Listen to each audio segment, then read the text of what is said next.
Thank you, everyone, for joining us here in the room at Geothermal Rising. It's been a great conference. Thank you to all those online. Thank you, Pivot, Project Interspace, and the Pivot Conference. Super excited. We had a great panel yesterday talking to a large audience. Today, it's the panel itself is translating oil and gas industry experience into a hot geothermal industry. I have the pleasure beside me, Kyle Haustveit, who's the new manager of Devon Energy Ventures. Next to him is Marcelo de Camargo, geothermal program manager with Chevron. Breck Johnson, net zero manager for the Rockies. And then co-moderator here, Chad Ragas, global well intervention specialist for Parker Wellbore. The topic today that we're discussing is oil and gas in the community. How can they accelerate growth through collaboration, technology, and lessons learned? The panelists here, pleasure to be with them, innovation-wise and what they've done, not only in the oil and gas industry, but what they're doing now in the geothermal industry. I'm not joined with Jim Grant or Dwight Ledet. Jim gave a great overview yesterday on how geothermal serves for their net zero strategy. And we'll just open it up, but we had some great presentations yesterday from Kyle, who gave an overview of the shale revolution, what that can do, and the similar growth potential that geothermal can achieve. Breck gave a great overview on how their company is tackling this from a drilling perspective and the improvements that can be done there. And Marcelo overall on partnerships and direct air capture and hydrogen and the opportunities that geothermal can play in a net zero strategy there. So we'll open it up. I've asked each of these panelists to just give a quick overview of their company, why they're excited about geothermal, what they're doing in the geothermal space, and even give a few comments apart from their presentation yesterday and what they shared to the broader audience. So I'll let Kyle, you kind of open it up here. All right, thanks, Rob. Again, Kyle Haustveit. I work for Devon Energy. We're an upstream oil and gas producer focused on unconventional oil and gas development in the lower 48. We operate in 5 basins and put online about 400 new wells per year. 100% of the wells that we drill are horizontal with multi-stage fracs.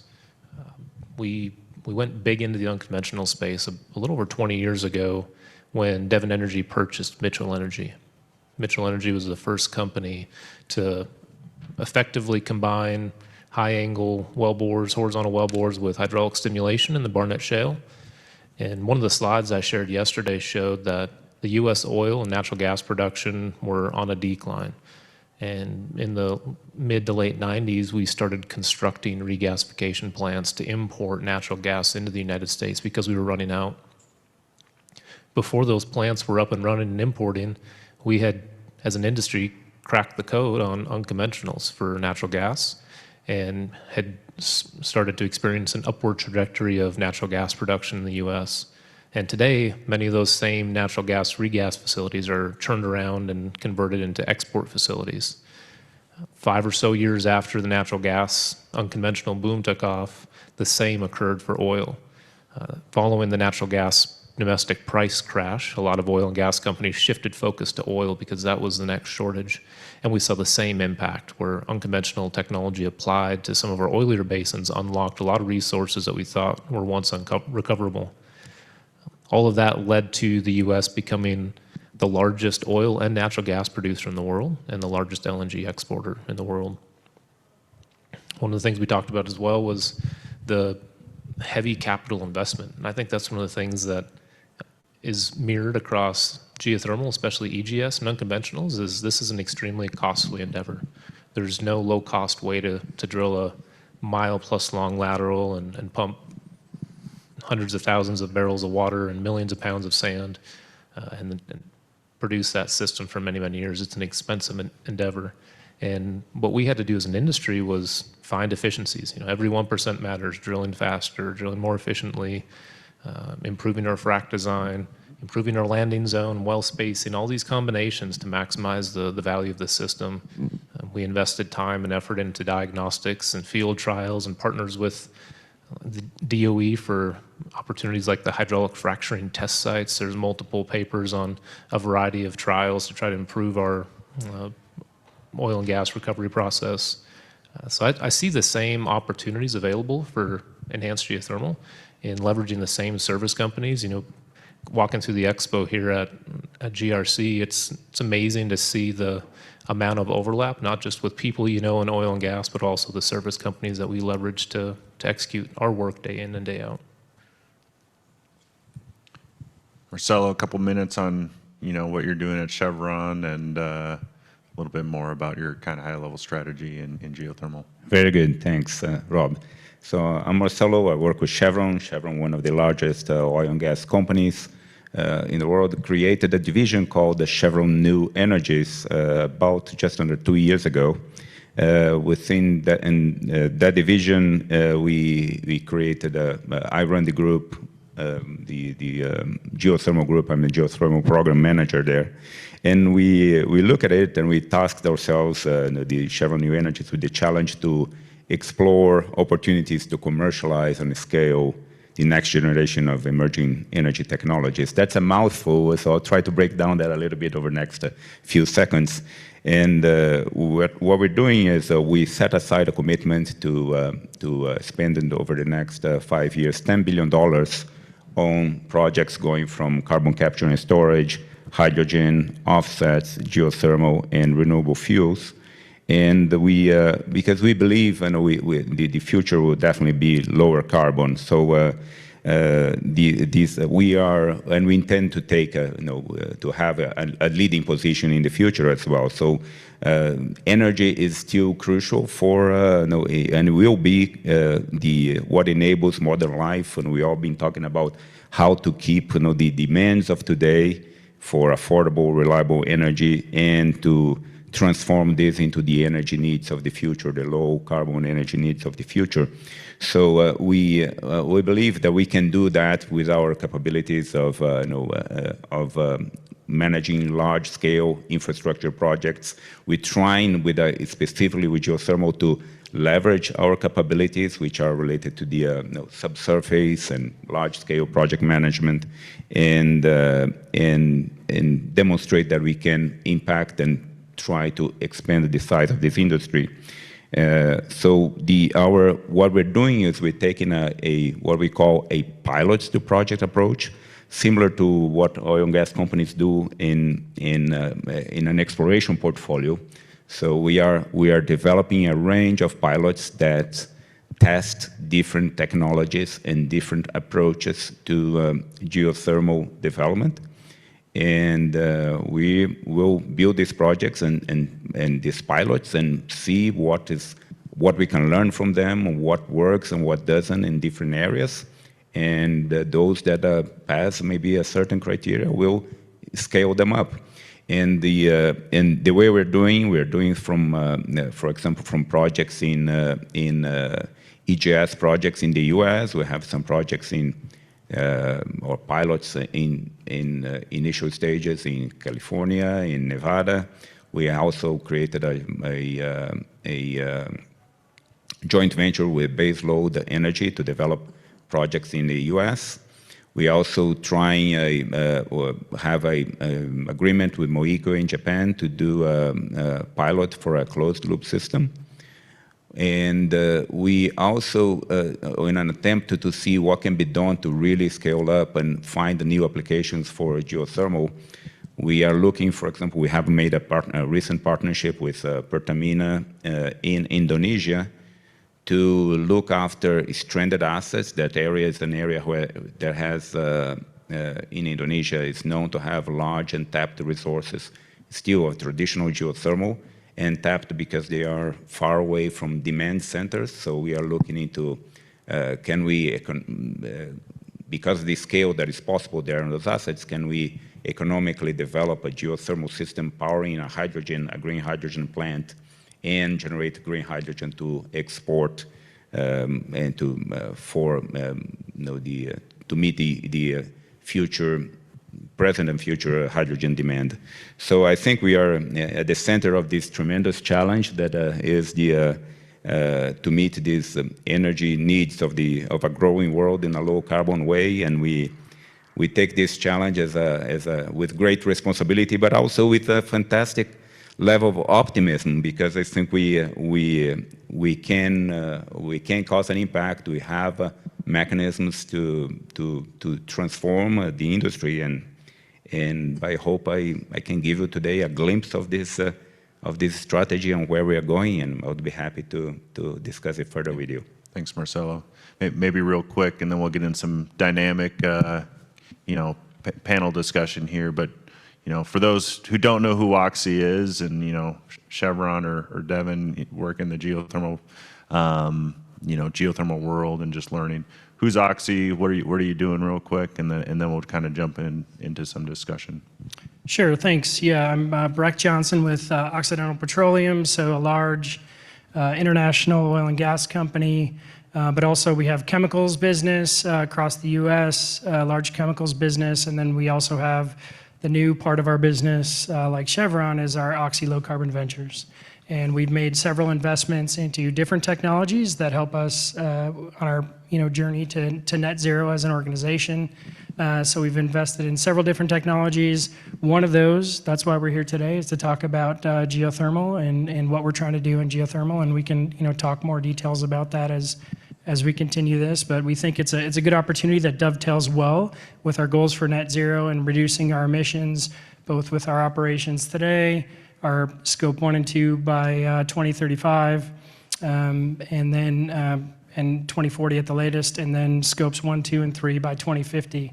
And we think that potentially geothermal could work well to achieve some of those goals on the power side, and then potentially on the direct use side too, as we're looking for ways to reduce our emissions. So we do have one geothermal project underway today, and it's in our Rockies business unit. I work in the Rockies for our net zero team, and so we've got a project with the DOE with some funding, and we're just getting that kicked off, and it's a geothermal drilling demonstration pilot to drill a couple of wells in Colorado.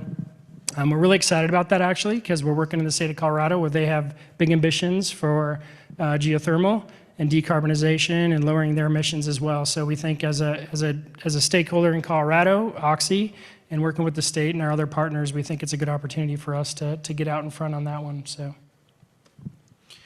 No, thanks everyone for the quick background and in your approach here. So when I read this, translating oil and gas industry experience into a hot geothermal industry, oil and gas experience, you have plenty of it.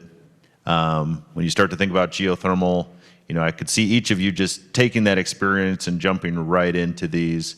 You're obviously all taking a different approach into this, industry, and each of you have talked about partnerships, and partnerships is, sounds like it's a very key thing for you to move things forward, and maybe that's learning from them, or you taking this and applying it to them. And we talked a little bit yesterday about it, where some of these companies are wildcatters in themselves, right? Where they're going out and trying things and trying to fail quickly, learn things, and you're providing that experience. And so, Kyle, I know you're doing a lot with Fervo at the moment, so maybe you can just kind of talk a little bit of how this partnership and relationship works at the moment. Yeah, absolutely. So Devon Energy Ventures is a small team inside Devon. We invest in venture capital, primarily focused on bringing new solutions to our core business to improve operations. And then we have another focus area called physical projects, and that's anything that we can leverage our core competencies to help improve the profitability or potential success of an investment. So we started interacting with the Fervo team several years ago on a purely technical level. So we spent about 2 years talking fracture diagnostics and understanding where fiber can be applied and offset pressure monitoring can be applied to optimize the EGS process. And it wasn't until about 1.5 years ago that our group started to contemplate a potential investment. We saw the very clear overlap between what we do and what Fervo was pursuing in EGS. We are primarily developing our resource now. So like most drilling operations, you appraise and you find out where you want to be, and then as you mature that asset, you start to develop that. And a majority of our technical effort is spent on optimizing well spacing and completion design. And for oil and gas recovery, you want to recover as much as you can, but you don't want your wells competing with one another where you start to erode capital. when we started looking at the basic challenges, and I say basic, there's a lot of complexities in geothermal, we think we can bring some value to the subsurface piece, and on the partnership side, we have a lot to learn on the surface side. We don't run plants, we don't know the power side. So the partnership that we're trying to bring to the Fervo side is everything on the subsurface.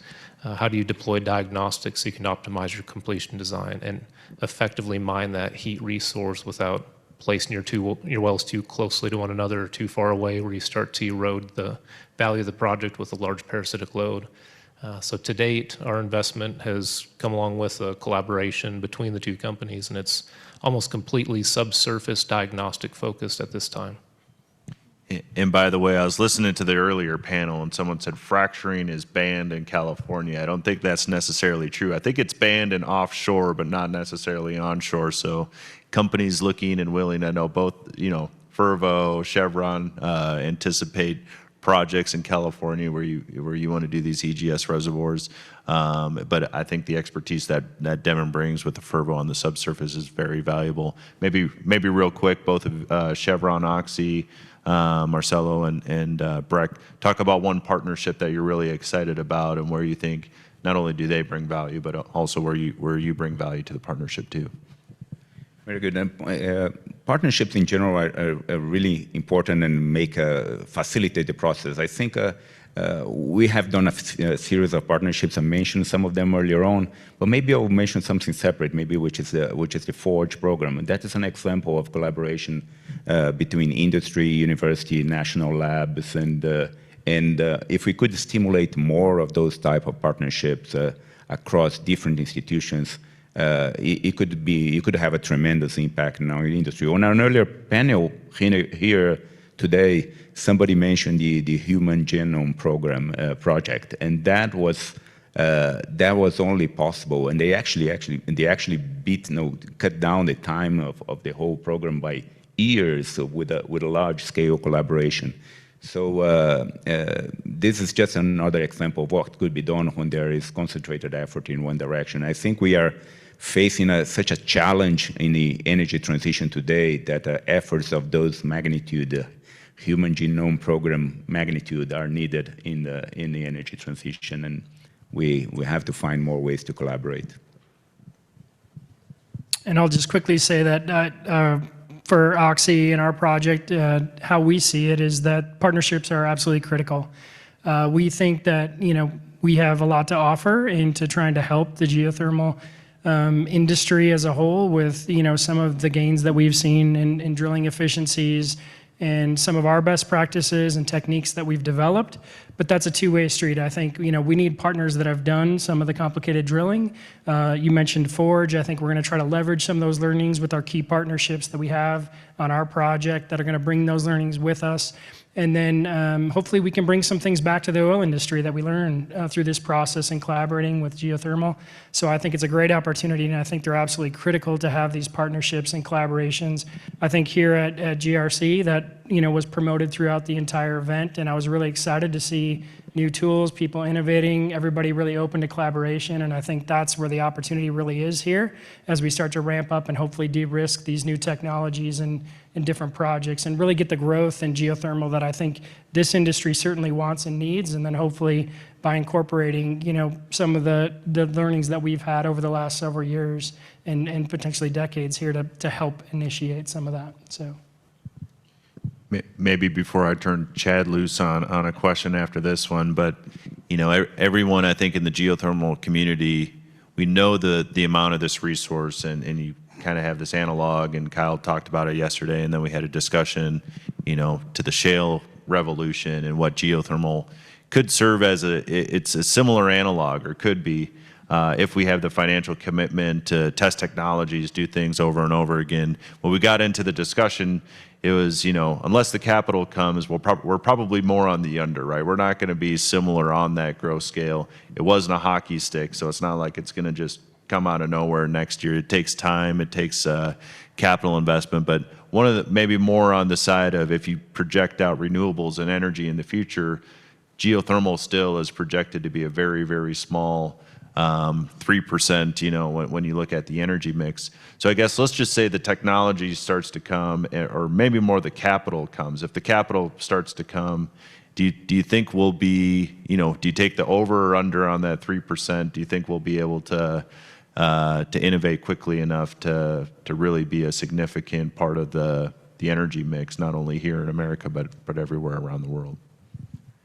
Yeah, specific to the U.S. energy, we're at 0.3, 0.4% right now for geothermal. So if it's out to 2040, is that the time frame? So by 2040, are we going to see a 9 to 10x increase in geothermal? It's not going to come easy. It's going to cost a lot of money. So I'd probably, because I'm an optimist, I'll take the over, but it's going to be very, very slight over on the 3%.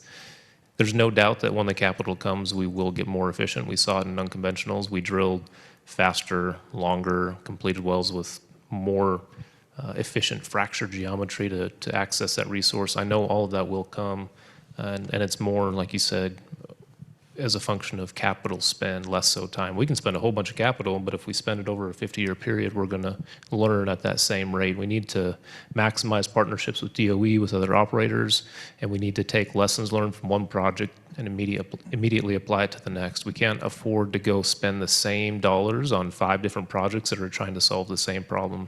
So we need to collaborate and learn with one another and successively build on learnings from project to project.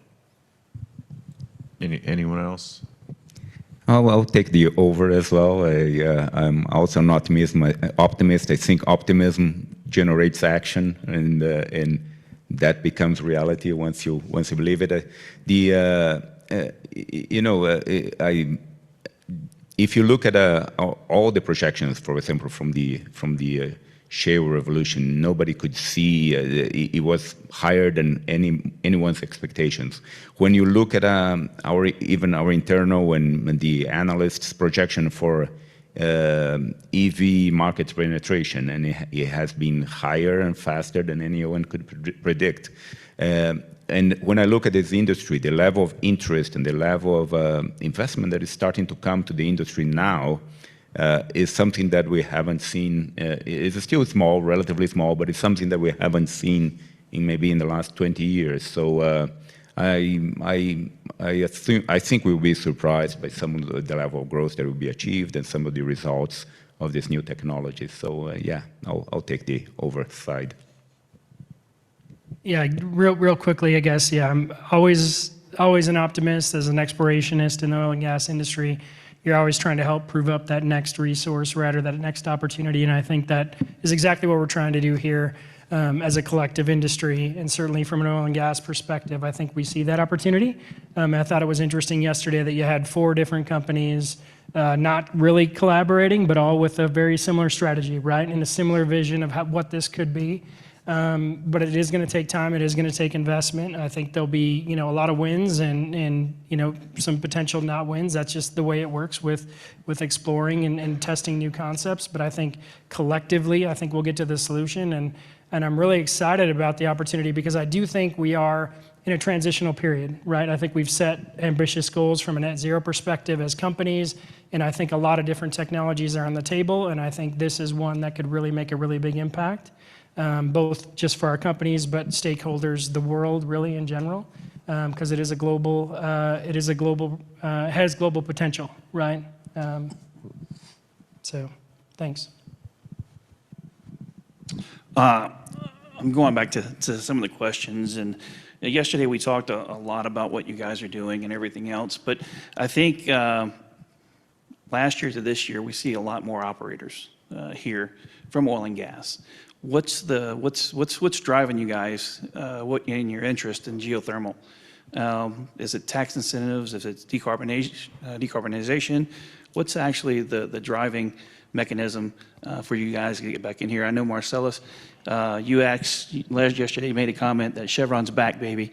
So it's good to see that. But so, what's in the future? What do you see driving this? I think, maybe at least from our side, geothermal to be impactful has to gain scale. It has to be orders of magnitude higher than larger as an industry than what it is today.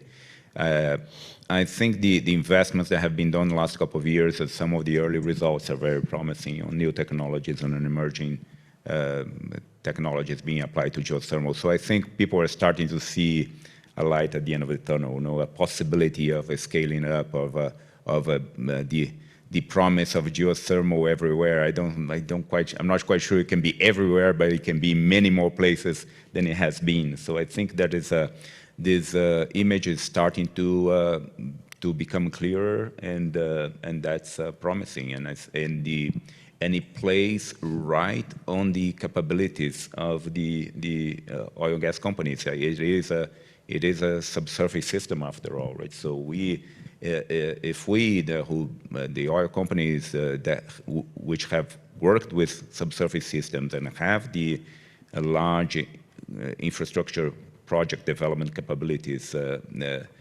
we are the ones that can make an impact. So I think that is becoming clearer and is driving the interest. Yeah, I'll add a little bit to that. You mentioned tax credits. That definitely helps. And the panel before mentioned the longevity, reliability. We have a 10-year runway. So having time to test and plan matters. We can't have 1-year renewals because it's really difficult to make large capital investments. So that's one of them. The economics look better and there's more certainty.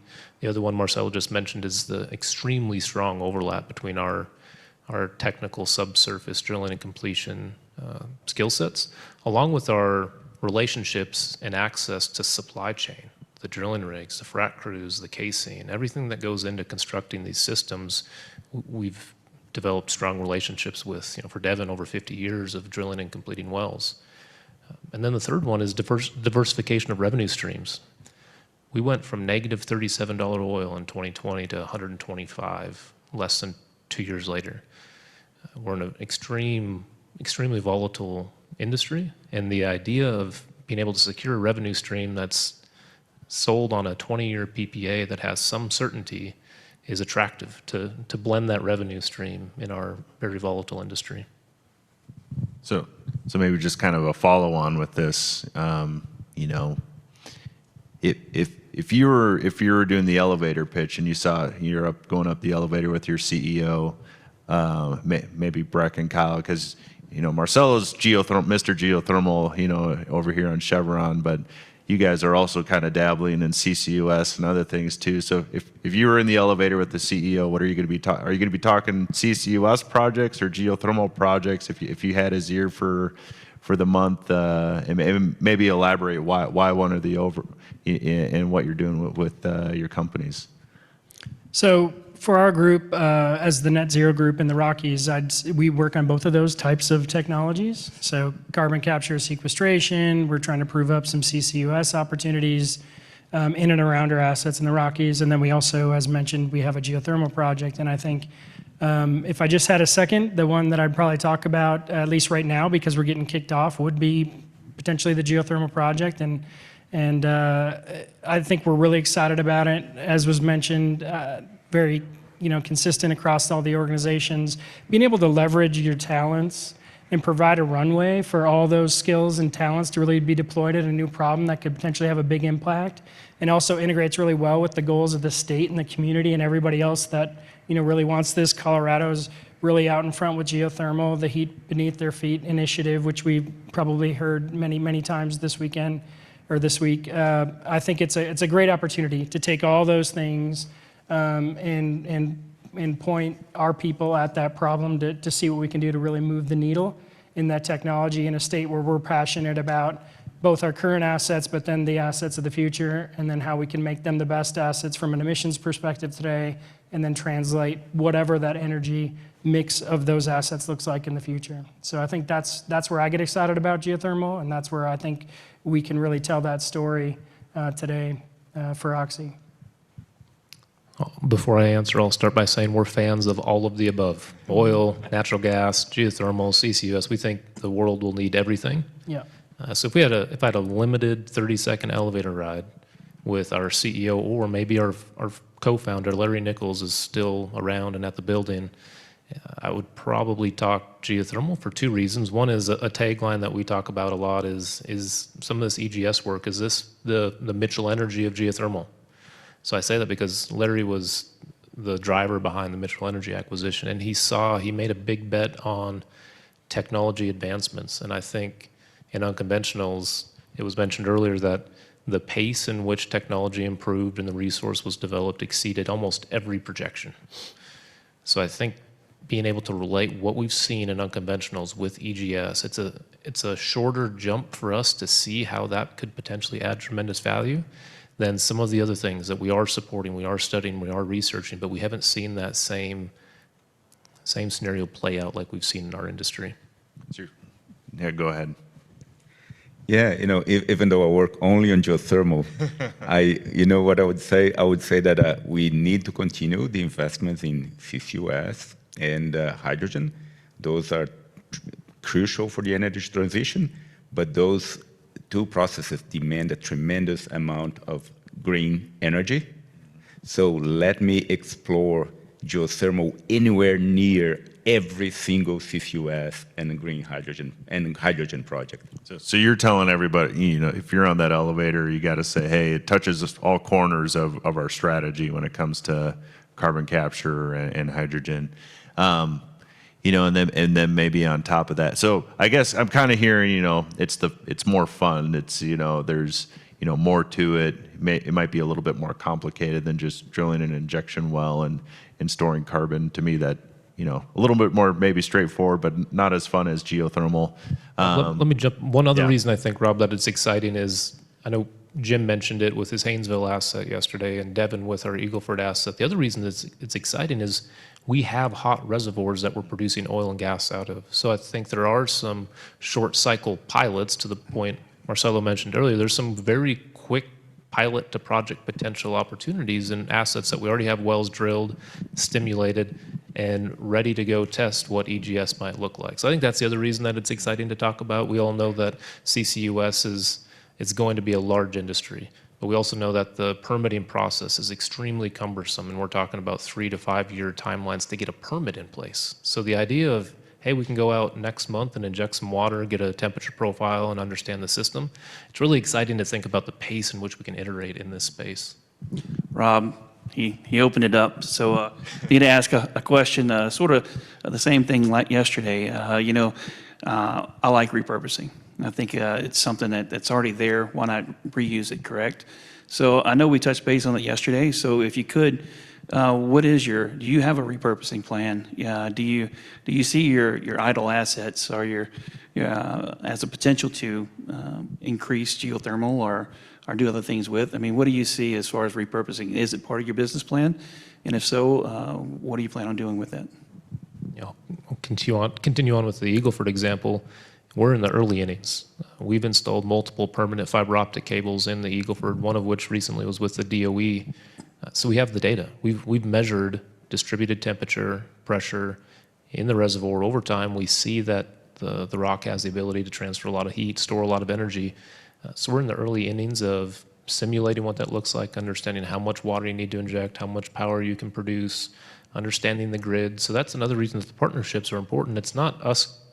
For the Fervo example, the team is phenomenal. They're doing incredible work at an amazing pace. It's not us going to them saying, do it X, Y, Z. It's a room full of people asking hard questions and collaborating, and it goes both ways. We can go to them and say, hey, we're looking at trying to repurpose some oil and gas wells, but we have no idea where to start on surface. We don't know circulation rates, how you treat your fluids, where you go for power plants, how you tie to the grid. So we're in that stage, Chad, where we know we have hot rock, we know we have wells in place, we know they're probably close enough and already stimulated that we can establish a connection and circulate fluid. But that's where we're at. We're excited about some of the DOE FOAs that have been announced and looking forward to more. Those dollars will help de-risk us taking those first few steps and getting out to the field to put these pilots in place. So I guess, repurposing, geothermal is more exciting. Still a lot of challenges maybe on, you give that elevator pitch, but that kind of goes back to yesterday when we were talking about it. Was now they get up, going up the elevator, now they're in the boardroom, and that's a different conversation. And CCUS seems to kind of, it's those challenges that you're describing, those are the more thought process around it. So I guess why is that? Talk about it a little bit differently now. It's an exciting thing, but then as far as, where your company is kind of allocating project investment. Why is CCUS maybe at the forefront to some of these things than some of the geothermal projects? And kind of open it up to any of you the three to answer. Go ahead, Breck. Sure, I'll start with that one. We're certainly, our vision today is certainly to be a carbon management company. That's what we talk about with our emission, reduction net zero goals.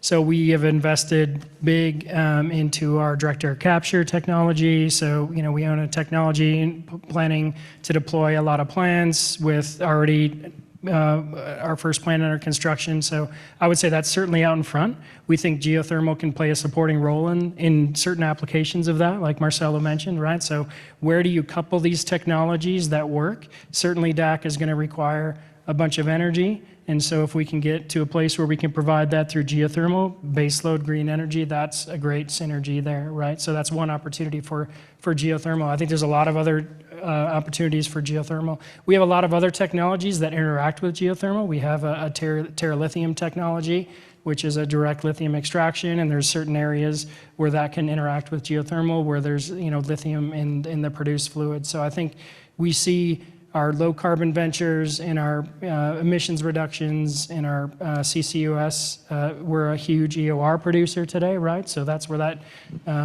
dovetails very nicely into that. So that's our leading business, but we certainly think geothermal can play a meaningful supporting role. Yeah. Anyone else here?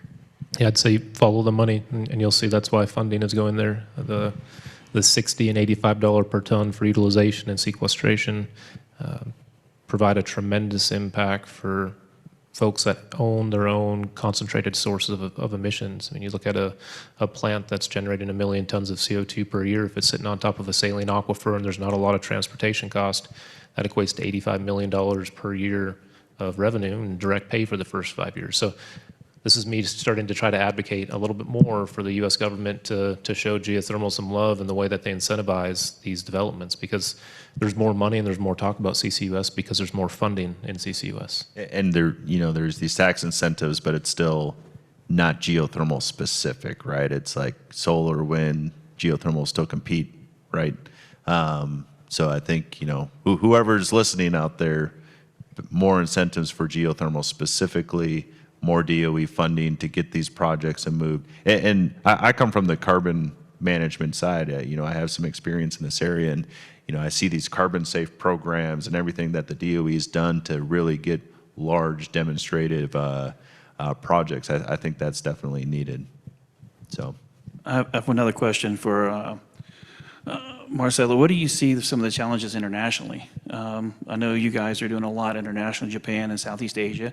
What are some of the challenges you see in those markets? Is it drilling rigs, availability for drilling rigs? Is it permitting, government issues? What do you see as far as hindering that? Yeah, internationally it's a mixed bag of regulatory and permitting regimes. So there are assets in places where there is no regulatory system for development of independent power producers, for example.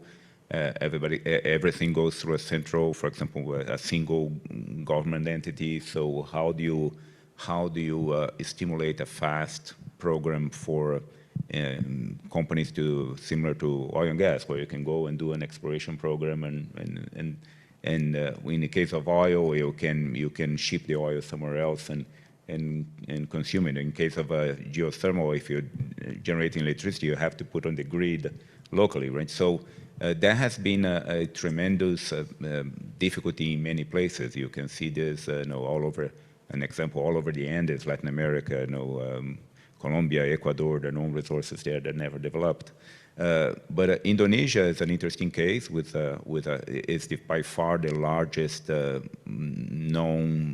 the largest number of megawatts that are still that have been mapped and not developed. And there is it's a single government entity taking the distribution that does the commercialization. But some of these, and I think some of these projects will start to take off now that geothermal is demonstrating that can be used as a part of the value chain for other aspects of the energy transition, like we're talking about CCUS or hydrogen. So you will see, I think we're starting to see a new a change of pace internationally as well.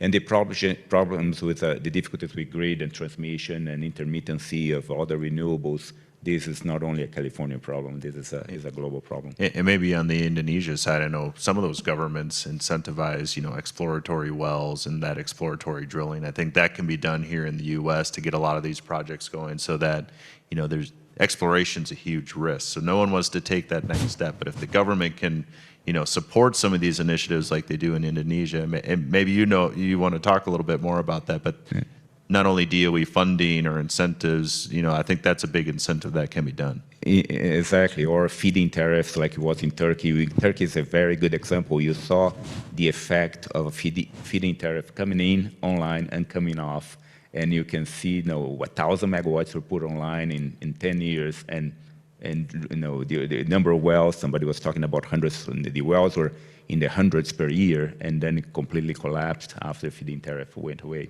But interestingly, if you look at the history of development of the geothermal here in the US in the 80s, it was done initially by government-funded exploration well programs. So I guess going back to that, if CCUS has these things, if geothermal started to have those in place, I'm assuming that starts to make it an even easier conversation with your leadership, even to fund these on your own balance sheet and go out and get some of those incentives.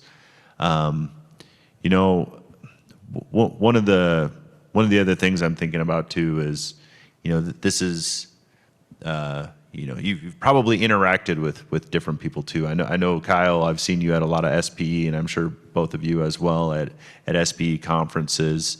What's your first observations, maybe just, as you're a part of this conference, maybe for the first time? I know, Marcelo, you've not first time for you, but differences you're kind of seeing from a community base, just networking throughout the conference.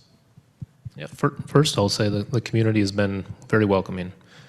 I think the initial investment in Fervo may have kind of showed that we're putting some skin in the game. We're trying to learn. We're putting our money where our mouth is, and we're trying to learn how to be part of this and be part of the solution. So the first part, very welcoming. This is my first year at GRC, and I was impressed by the size of the community, the variety of projects that this community is addressing, including critical minerals, the variety of geothermal applications. So those are some of the main takeaways, all positive experience, and looking forward to Hawaii next year. Breck, any Sure, comments? and I would echo the comments by Kyle that I think it was a great opportunity for us to see and interact with the community. We had a couple folks here last year, and I was able to join this year and participate. And everybody throughout the event at GRC was very welcoming, very easy to talk to, very easy to share. I think one thing that we see in oil and gas industry, not always, but it can be, you're in competition, right? And you're trying to prove up new technologies and do things better. And I'm sure, that it could be the case here, but I'm not sensing it in maybe the same kind of way. I am coming from exploration, so it's hard to tell everything that I, would always work on, right? We can't do that, but it's just been very encouraging to get folks that want to help you think about and solve your problems. And it's a two-way interaction, right? So we're bringing our perspective and our ideas and concepts. They're very willing to listen, but then they're also willing to share and try to help provide solutions and also make connections. Have you talked to this person? Have you met this person? And so it's been great networking, and I've really enjoyed it. And I also think the size, it's a little bit smaller. I was talking to somebody about this earlier. It is a little bit smaller than, say, an oil industry event. But I think that creates a little bit of an easier community to navigate. Smaller, but it's actually, I think, the largest that's been here. But maybe even on your perspective, what would you expect the community to do more to help you get more involved or your leadership involved? I had the great opportunity in Oklahoma City where they had this American Energy Summit, and for me, it's a great opportunity to see what oil and natural gas and our domestic production and how that creates such an energy security for us in America.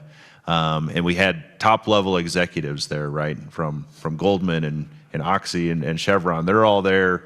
How do we get and your CEO, so all your CEOs were at this event on oil and natural gas. How do we get an event like that for geothermal to really open their eyes and get them excited? But even on that, get the rest of your companies excited, right? Because, when I think about SPEs, they have Distinguished Lecturer Program, which you were a part of. They have these technical sessions. And so what would you tell the community? We want you to do more of this so that we can get really engaged.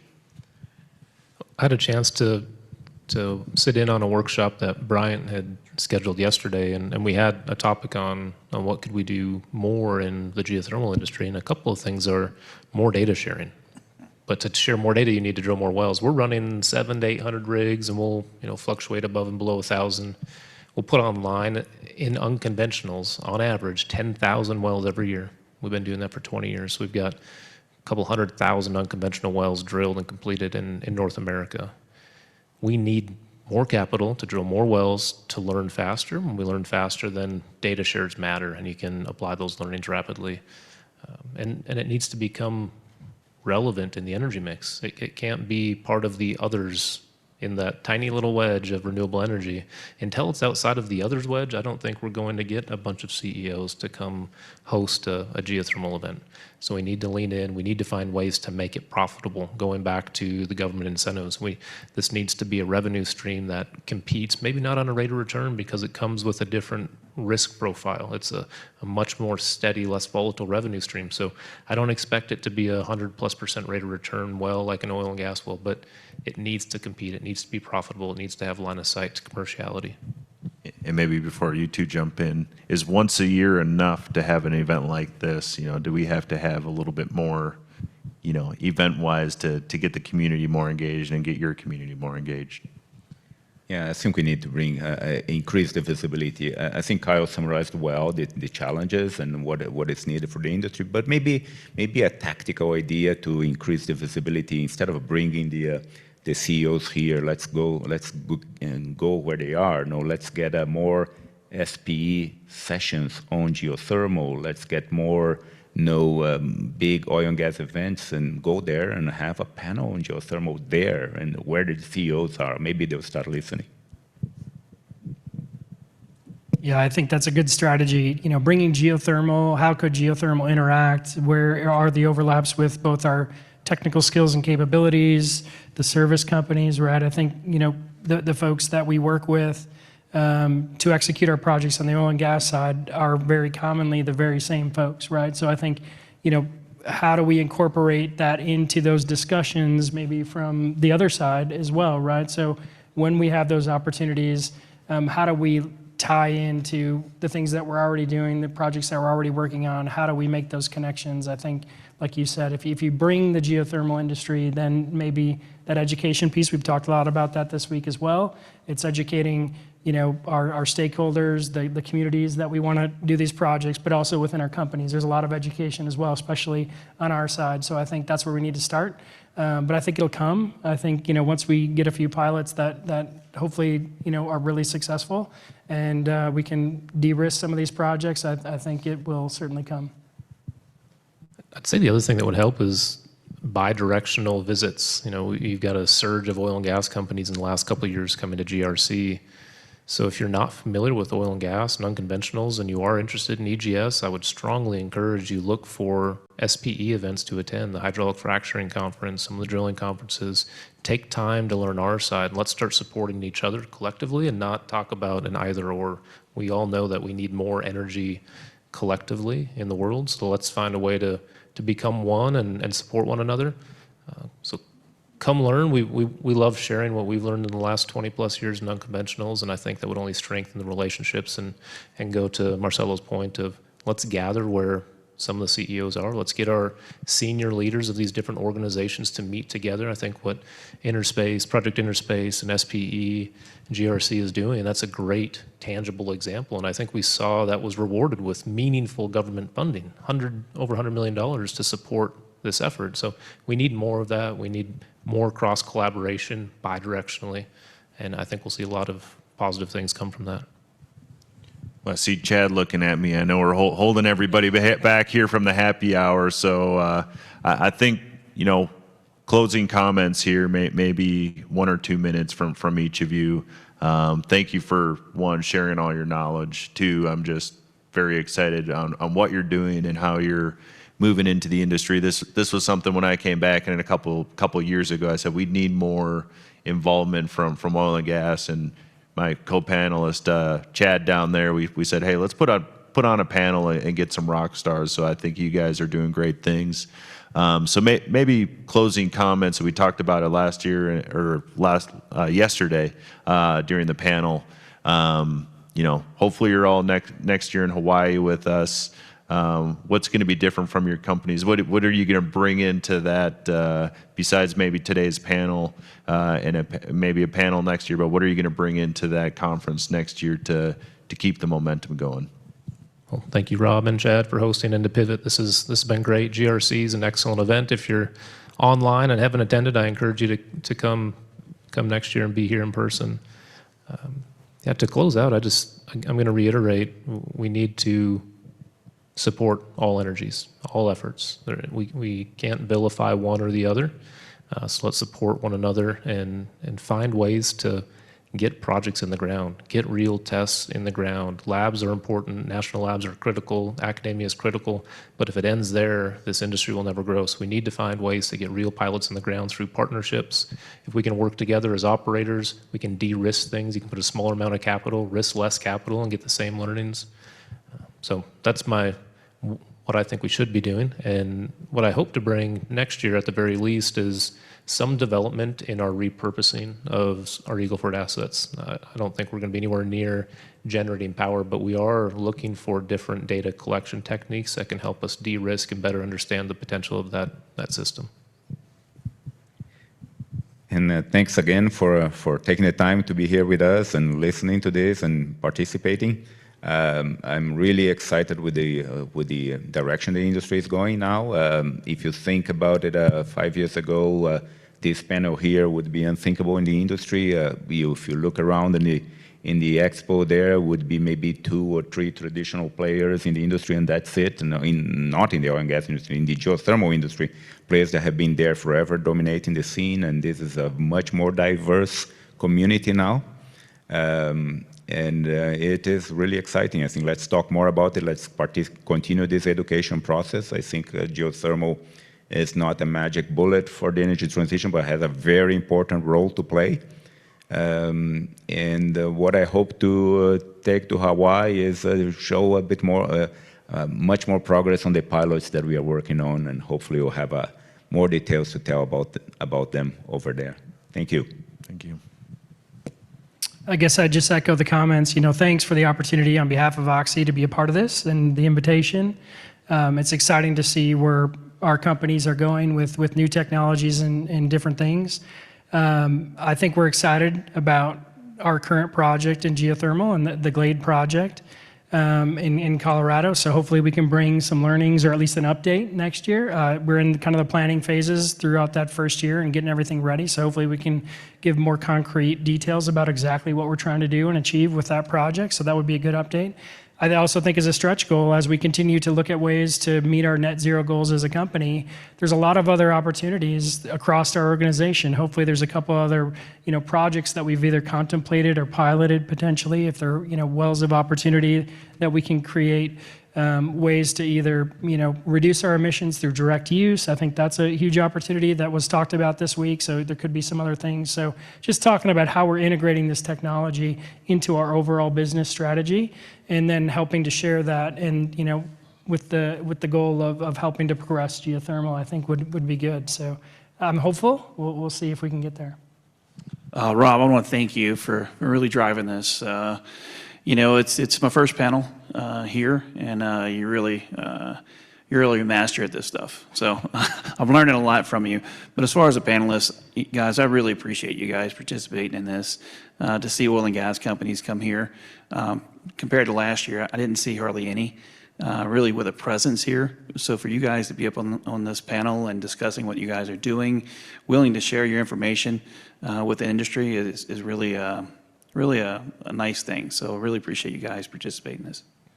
Well, just last comments. Chad was the bulldog, I think, getting all this moving. and then with the panelists of professionals like you guys, that you make it easy. So I think we'll wrap it up. We'll call it GRC 2023. We'll see everyone next year in Hawaii. Thanks, Pivot, for airing this online, and Chad's going to go buy the first drink out at the happy hour. Yeah, and it's free, so please come. All right, thanks, everyone.